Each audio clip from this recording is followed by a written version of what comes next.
Hello everybody, in this video we speak about startups. A startup is a little and innovative business, usually starting from ideas, a market to be analyzed, and customers to be found. You have to validate the problem, the offer, and then your solution. If your hypothesis is correct, you will make money, otherwise you will fail. It is very important to make a hypothesis, to identify your target customers, and to interview them deeply. Idea is only the starting point, it has a value only with a good execution. The path is full of problems, uncertain moments, the path is very risky and failure is a possible and accepted scenario. In a startup you have limited resources, often with uncertain timing and amount.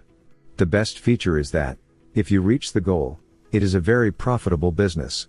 Another feature is the organization. The first team is based on the founding team, with no or little earnings, and with an agile or lean way of working.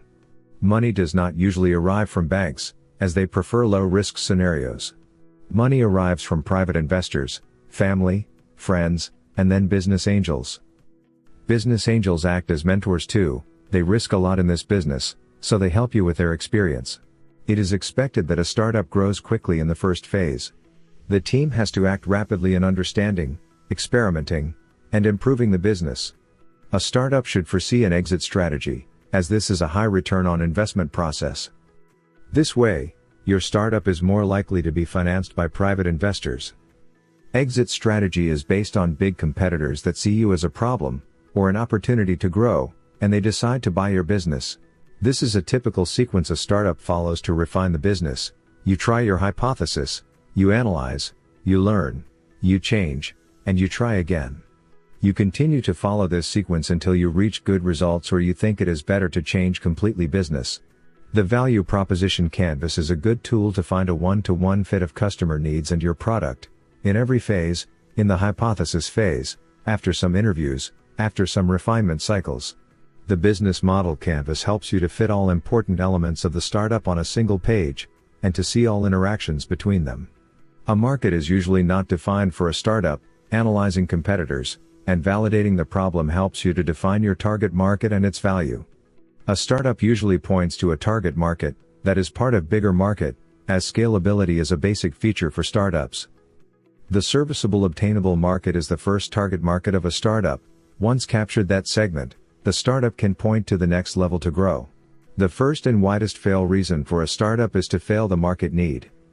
The detailed problem was not understood and problem validation was failed, without understanding it. Customers told you they would buy the product because they were influenced, but with your product on the market, they did not buy it, because they don't need it really, and you did not understand it. The second widest fail reason for a startup is the team. Business is profitable, but the team makes a lot of mistakes and business is not sustainable. Third reason, everything works, but you ran out of cash, and business is not more sustainable unless of new investments in the startup. Last reason, new competitors become stronger and your business is not sustainable. A startup is also an emotional journey for the founders. You begin with a strong initial enthusiasm, you think to have a good idea that will work. In most cases you realize then that everything is not as easy as it seems. You start experimenting and changing some details in your hypothesis. You reach a first product release to test it on your target market. After a lot of work, this product is not selling as expected. This is the most difficult moment where startups crash. If the startup survives to this phase, you have an alternative emotional phase where something seems to work, but with some false signals.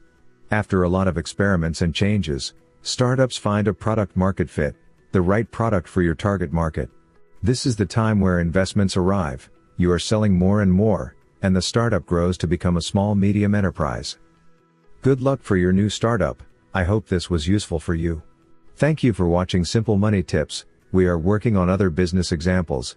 If you have questions, write them down here. If you want, leave a like or subscribe to this channel. Thank you very much.